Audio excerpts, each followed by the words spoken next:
DPA news Marathi, शोध सत्य बातमीचा। येवला तालुक्यात पूर्व पश्चिम नव्हे तर चारही दिशांनी सायंकाळच्या सुमारास अचानक सोसाट्याच्या वाऱ्यासह विजांच्या कडकडाटात अवकाळी पावसाने हजेरी लावली। क्षणार्धात वातावरण बदलून वादळी वाऱ्यासह विजांचा तांडव सुरू झाल्याने शेतकरी व प्रवाशांची मोठी तारांबळ उडाली। देवळाणे येथील बबन पुंजाबा जाधव यांच्या घराचे मोठे नुकसान झाले व यात त्यांच्या घरातील 3 जण जखमी झाले। अनेक शेतकऱ्यांच्या विहिरीवरील सोलर पॅनल उडून गेले। काहींच्या घरांची पत्रे व छपरे उडाल्याने गरीब कुटुंबाचे संसार मोडकळीस आले आहे। वादळी वाऱ्यामुळे अनेक ठिकाणी रस्त्यावरील झाडे उन्मळून पडली, त्यामुळे वाहतुकीवर परिणाम होऊन काही ठिकाणी ट्रॅफिकचीही समस्या निर्माण झाली।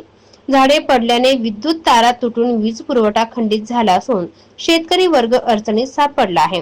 महाराष्ट्र राज्य विद्युत मंडळाने तातडीने वीज वाहिन्यांची दुरुस्ती करून वीज पुरवठा सुरळीत करावा, असे शेतकरी व नागरिकांच्या झालेल्या नुकसानीचे पंचनामे करून घरांचे नुकसान, विहिरीवरील सोलर पंप व इतर साहित्याची भरपाई त्वरित द्यावी, अशी मागणी येवला तालुक्यातील प्रांताधिकारी व तहसीलदार यांच्याकडे करण्यात येत आहे।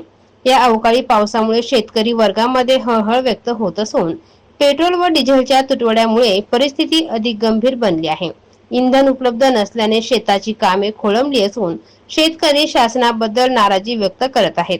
आजच्या या वादळी वाऱ्यासह झालेल्या अवकाळी पावसामुळे झालेल्या नुकसानीबाबत शासनाने तातडीने मदत करून शेतकरी वर्गाला न्याय द्यावा, अशी जोरदार मागणी परिसरातून होत आहे। DPA न्यूज साठी प्रतिनिधी प्रवीण पाटील, येवला।